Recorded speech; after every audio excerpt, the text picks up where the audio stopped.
Hapit Manila stress na po. Basta mapasok ng kanta ni JYP katawa nun.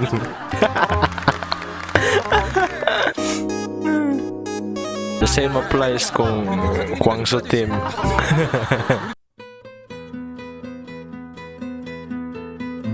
Katawag yapon ko rin na episode ba?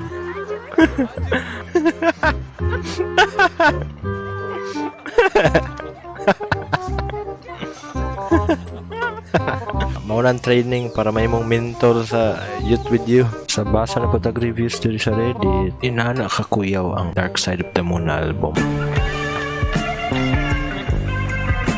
No, number man akong pangalan sa Spotify. Ana, mag-ginasiyo siya, no? Kayo kapaminaw aning album ni Soyeon. By the way, bago na pa nag-birthday si Soyeon. 23 years old na siya. Well, si Soyeon, frontwoman sa indie rock band na season yun. But kaning solo album niya kay murag experimental na murag dili necessarily rock. Tapos murag na pop beats, something. Well, in my perspective, most of the time, na ay mga artists na ganahan lang kung maminaw silang music if they perform a specific genre, tong genre na iconic sila. Pero ironically, interesting paminawon na isa ka artist na change og genre kay murag multifaceted ba. Pero mas malingaw mo kung maminaw music if that artist iconic na genre. So pinapili na ko na kadto lang type of genre ang ilahang imo. Na may times na ang artist mag-ilis-ilis og genre usahay. Pero depende ra pud, no? I don't know. Ang gata na makuha ni.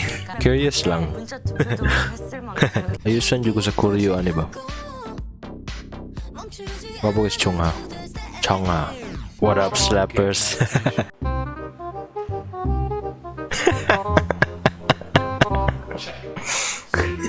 His Excellency President for Life, Field Marshal Al-Haji Dr. Idi Amin, VC, DSO, MC, CBE, Lord of all the beasts of the earth and fishes of the sea, and conqueror of the British Empire in Africa in general and Uganda in particular. What? Who are the softest players in the NBA? Kevin Durant, he joined a 73-9 team. He blew a 3-1 lead too and then used burners to defend the move, trash his own teammates and fight shit posters. Ambot lang kung daghan dili mo agree pero murag consensus man good na si LeBron naguro ang second best player in the world after kay Michael Jordan. Sabi, tingnan ko itong Cleveland Days nila. Mag-comeback pa rin IZ*ONE, no? Kauban sa Twice, Blackpink o Red Velvet, Irene Sulgi sa June. Next month na, hapit na. Nakamurag ka itong Blackpink. To see is to believe. Hindi pa lang comeback pero murag dayon siguro.